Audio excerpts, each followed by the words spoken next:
All right, so let's have it.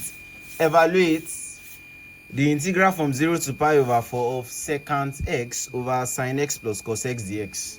Now, how do we go about this integral? So the first time I came across this integral, it took me a while to actually figure it out. But I'm going to be giving you what? A kind of a way to actually solve this very fast. Like when you see something, integrals that look like this, like what should be the first thing you do? The first thing to do is that you try to find out if the derivative of what you have at the bottom will give you what you have at the top. So what is the derivative of sin x plus cos x? All right, so let's continue. Let's check it out. The ddx of what? Sin x plus cos x is equals to what? What is the derivative of sin x cos x? The derivative of cos x is what? Minus sin x. Well, obviously, cos x minus sin x is not equals to what? Secant x. So now what is the other thing we can do? Trust me, you only want to have a single trigonometric ratio at the denominator, because when you do, it makes your life much easier. Like when you differentiate sin x plus cos x, you end up getting cos x minus 1. Like not a single thing. But what if you rewrite this in such a way that you have only a single trigonometric ratio at the bottom? What do I mean? You can get this done by what? By dividing both the numerator and denominator by either sin x or cosine x. Let's get to it. This will just be what? The integral from 0 to what? To pi over 4 of what? Of sec x over what? Over sin x plus cosine x dx. Now what I'm trying to say is that what?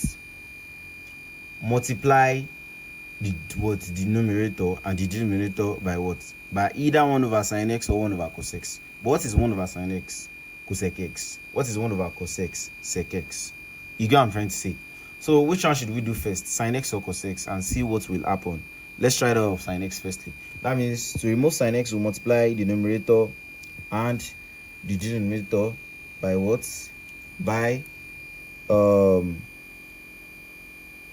cosec x, right? Cosec x over cosec x. Then you put the dx here.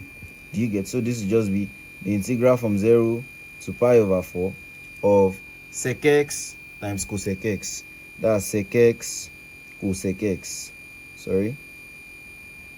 Over sin x times cos x. That will give you 1. Plus cos x times cosec x will give you cotangent x. How? Let's quickly find out.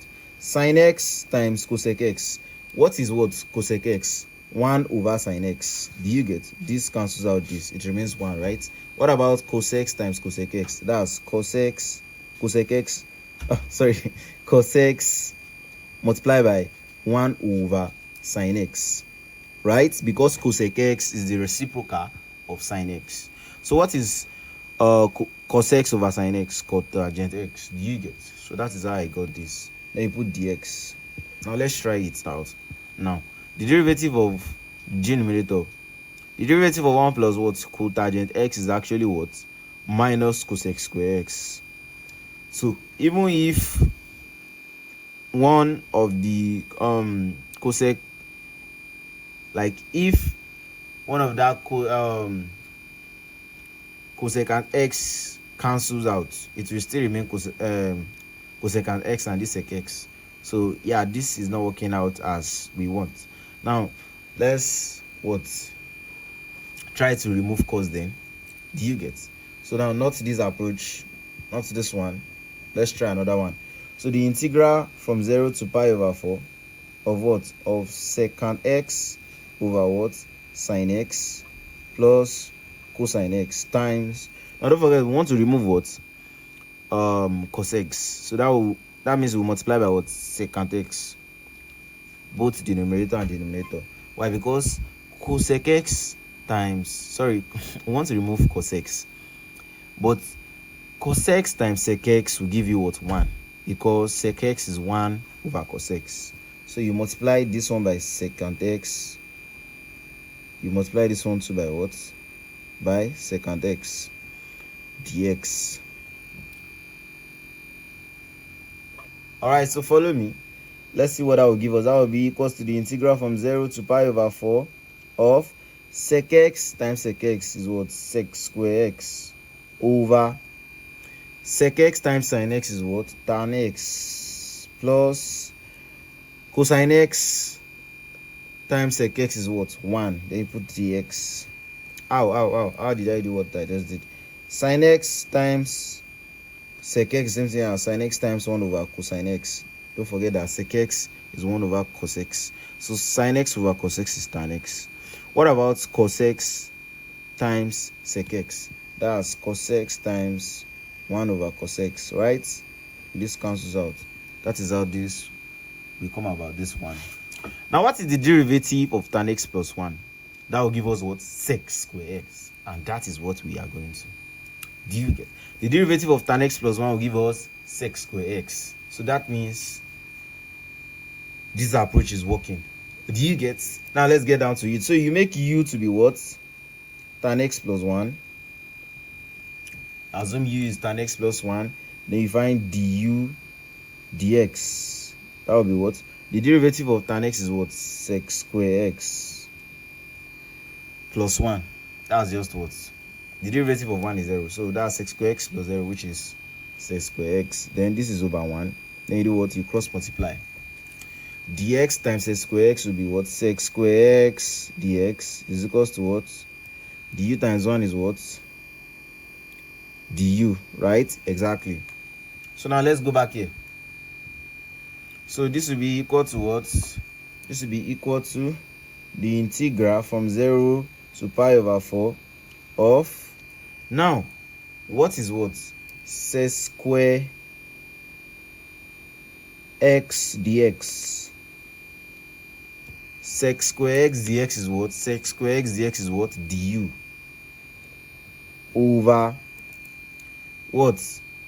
What is tan x plus 1? Tan x plus 1 is what? U, right? Exactly. So this is just be what? What is the integral of du over u? That's what? Ln u. That is ln u plus constant. And don't forget to put it from what? From 0 to pi over 4, right? So now let's find our what? Our upper and lower limits in terms of u. Like, what will be the value of u when x is what? 0 and when x is pi over 4? So let's call it u1. u1, that's the lower limit. Sure, you get? That will be tan 0 plus 1, which is what? 1 actually. Tan of 0 is what? 0 plus 1, which is 1. What about u2? That is when x is what? Pi over 4. So that will just be what? Tan pi over 4, which is tan 45 degrees in degrees. But here it is in radians. Do you get? This will just be what? 2 plus 1, which is 2. Tan 45 degrees is 1. 1 plus 1 is what? 2. Do you get? So that's just how it is. So this is the same thing as what? Let's box this guy, as it is just a branch. It is not a continuation, like, sorry. Yeah, so that's it. Now let's get to this guy back. So that will just be ln what? Ln u plus constant. From what? From, instead of 0 you write 1, and instead of pi over 4 you put 2. This will now be what? Equals to ln 2 plus constant. You put the upper limit firstly in place of u. Ln 2 plus constant minus ln 1 plus constant. I'm sure you guys know how to what? How to put limits, right? Exactly. You just put it one by one. You put the upper limit first. Sure, you get? After putting the upper limit, then you put a minus, then you open a bracket and put the word lower limit. Do you get? That was what I have just done. 2 is the upper limit here, 1 is the lower limit. So this is just what? Ln 2 plus constant minus ln 1 minus constant. Using this minus to open the bracket, plus constant cancels minus constant, and this will be equals to ln 2. Why? Because ln 1 is what? 0. The logarithm to the base of any base, like logarithm of 1 to any base is what? Is 1, except 1 itself. I hope you got that. So the answer of the integral is 1. Sorry, it is what? Ln 2. So we have come to the end of this video lesson. Kindly like, subscribe, and reshare. Thank you very much for watching.